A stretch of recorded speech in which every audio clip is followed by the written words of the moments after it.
not everybody does business the same way. I did a video maybe a month or two ago about my experience buying a 1999 or 98 maybe Ford E350 van.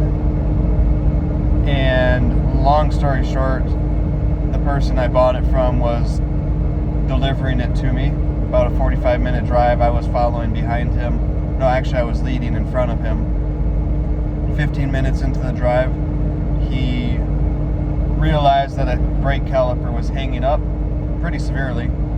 I noticed something must be wrong because for the first 15 minutes of the drive, he was following really close behind me.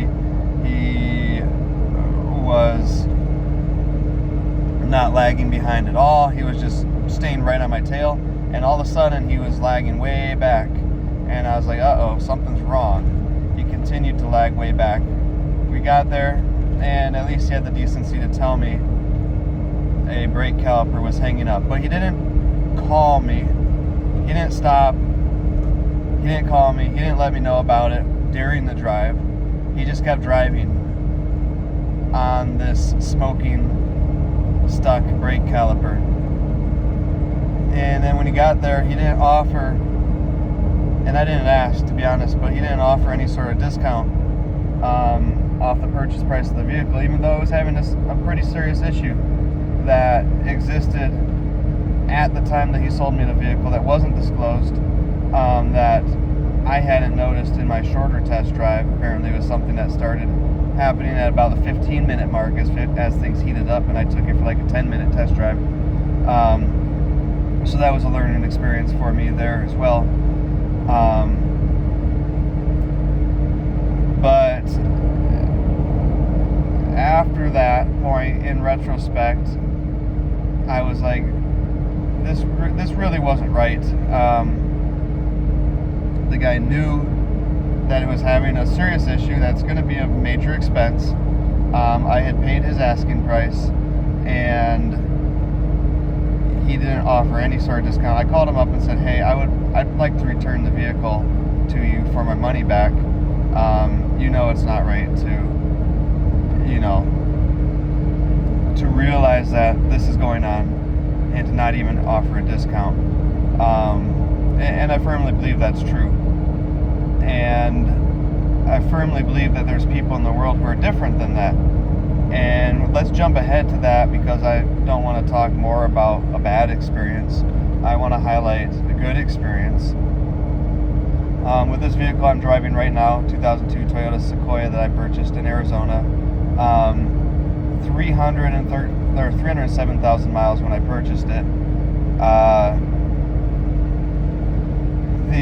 These people are the exact opposite experience with them. And the vehicle is having an issue right now, so if you watch my last couple videos, you know that it's having a serious transmission issue. It's going to cost about $4,000 to rebuild the transmission. But that happened, that became apparent. Maybe it was going on sooner, and certainly it was on the verge of happening, even when I bought it. But there was no indication that there was a problem with the transmission, and I took it for a nice long test drive. There was no slipping, there was no hard shifting, there was really no indication of any problem happening or about to happen with the transmission. But the first time I pulled a relatively heavy load, and still well within the vehicle's capacity, it started acting up and then suddenly got significantly worse, and just noise started, blah blah blah. Anyways, none of that was happening when I purchased the vehicle, and it didn't happen until about 6,000 miles in. And today I texted the seller of the vehicle, who still has, it's a husband and wife, they still have my car sitting on their property, because when I purchased the vehicle I didn't have a means to do anything else. So I asked, can I leave my vehicle on your property for a while? They had lots of room for it. They have a bunch of other cars. Doesn't look out of place at all, really. But they were nice enough to say yes. And of course, they probably wanted to accommodate the sale as well and make the sale.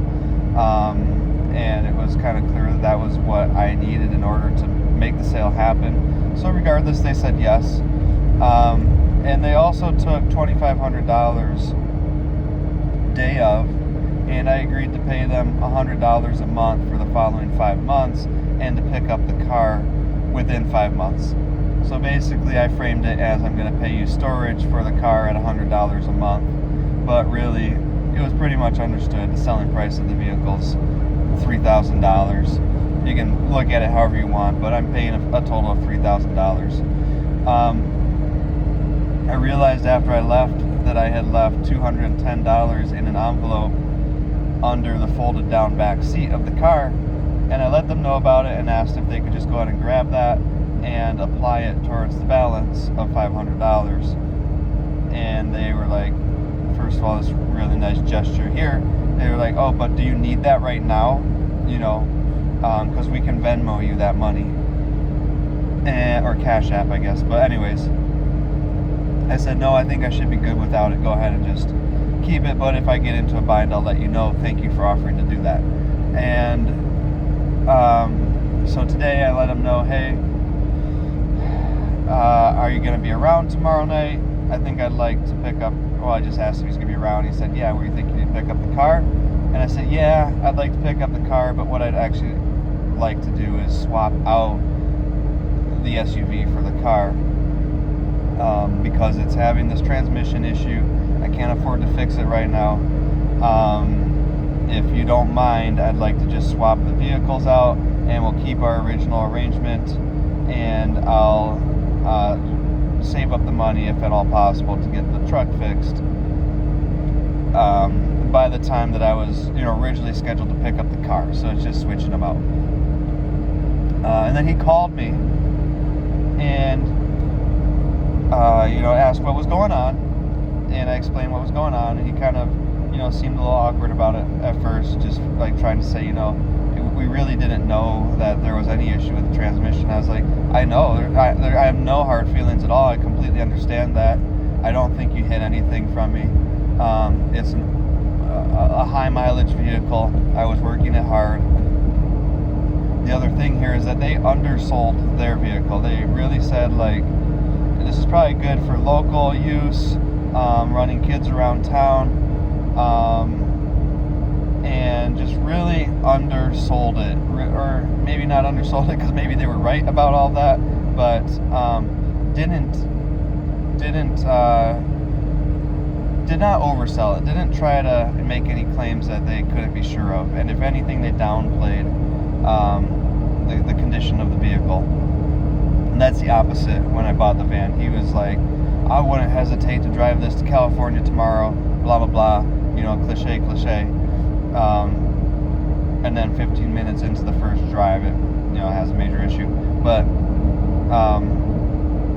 he talked up his vehicle, made a bunch of claims that he couldn't stand by, and then didn't offer to do anything to make it right when he realized that those claims were all completely untrue. But in contrast, this person said, hey, I talked it over with my wife, and let's just write off the rest of what you owe us, or what you did owe us. We're going to call it good, put that money towards the transmission repair. And, the first guy said, well, I can't really refund you. I've already spent some of that money. I understand money's tight. Money's tight for all of us. I get it. But I promise you, he didn't spend all of that money. He could have made a gesture, even $100, whatever. He just didn't want to.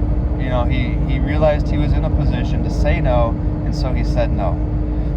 He actually said, let me think about it, and then never contacted me again. But and these people, they offered something that I never even asked for, and I wasn't going to ask for it in this case, because I don't feel that they had any responsibility at all to me or to anything that happened with the vehicle 6,000 miles into me owning it. They had no responsibility at all. This was not something that happened immediately after I drove away. And so it just goes to show not everybody's the same. I used to really think like we're all the same, we'd all do the same kind of things in the same kind of circumstances, and it's really hard to substantiate whether that's true or not, because we can't really live in someone else's shoes and have all the experiences that they had from the time they were young and know how that influenced them or how they respond to situations. So it's really hard to say for sure that that's not true, but for whatever reason, people have arrived at very different values, and even if they say they might hold the same values, the way that it actually plays out when they're placed in that circumstance can be different by person. And I hope that I spent more time talking about the good experience I've had with the second two people. I really, really admire both of them. They obviously are not made of money either. He, like me, and I find this very relatable, but he's self-employed.'t a very hardworking, self-employed person. She is a stay-at-home mom. I know they're not made of money, but that's not what it's about. It's so rare that when somebody says, I can't do it, I can't afford it, it's so rare that that's literally true. It's so rare that they don't have the money at all, or don't have any money. And sometimes it is true. I've been in that situation, but so often it's a decision. It's a decision about how much you're going to do